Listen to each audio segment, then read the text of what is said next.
नमस्कार दोस्तों, welcome to Couple Talks. मैं अभिनव मिश्रा। फ्रेंड्स, ईरान और यूएसए और इजराइल के दरमियान एक सीज़ फायर का अनाउंसमेंट तो हो गया है और इस सीज़ फायर का अनाउंसमेंट का बेसिकली टर्म्स एंड कंडीशंस ये हैं कि 14 दिन का सीज़ फायर है।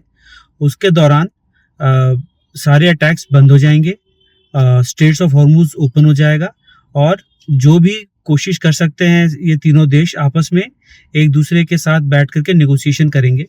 नेगोशिएशंस 10 तारीख के लिए शेड्यूल्ड हैं इन पाकिस्तान।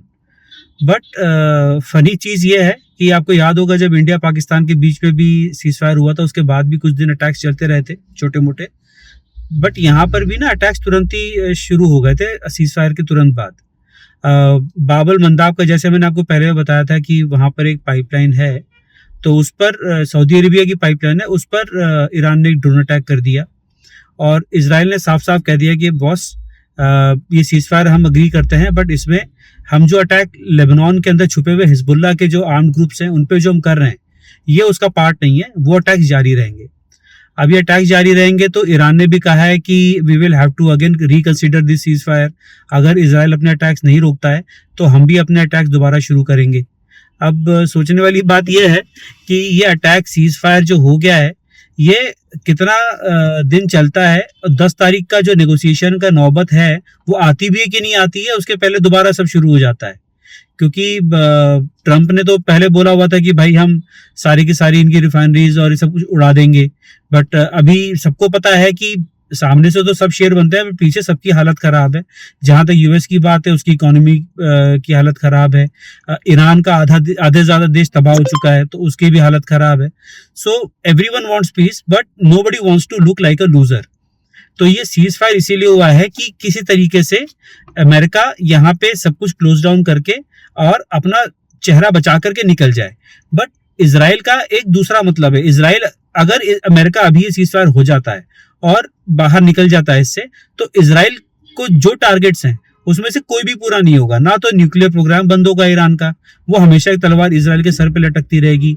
और जो अभी टेम्परेरी बेसिस पे जो हिजबुल्ला और हुतीज और जो हमास के ग्रुप्स है जिनको फंडिंग ईरान की तरफ से बंद हुई है, कुछ सालों में या कुछ महीनों बाद दोबारा शुरू हो जाएगी।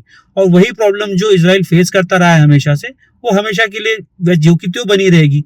तो सोचने की बात यह है कि इस सीज फायर को अकम्प्लिश करने के लिए कौन सी कंट्री क्या गिव अप करने को राजी होगी, कौन सी कंट्री क्या कॉम्प्रोमाइजेस अपने एजेंडा के साथ करने को रेडी होती है।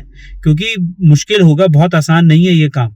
ये जो अभी जो वॉर जिस नहज पे आ चुका है, यहाँ पे ऐसा लग रहा है कि अगर थोड़ा बहुत ऊपर नीचे हुआ और थोड़ा बहुत अगर ये लोग एक दूसरे की बात नहीं समझे तो ये वॉर दोबारा शुरू होगा।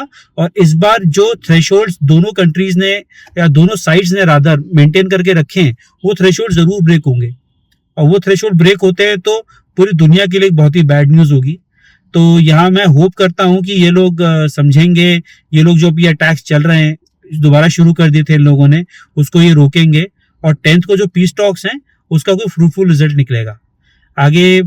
Thank you for listening to me, thank you for supporting Couple Talks and please like and subscribe.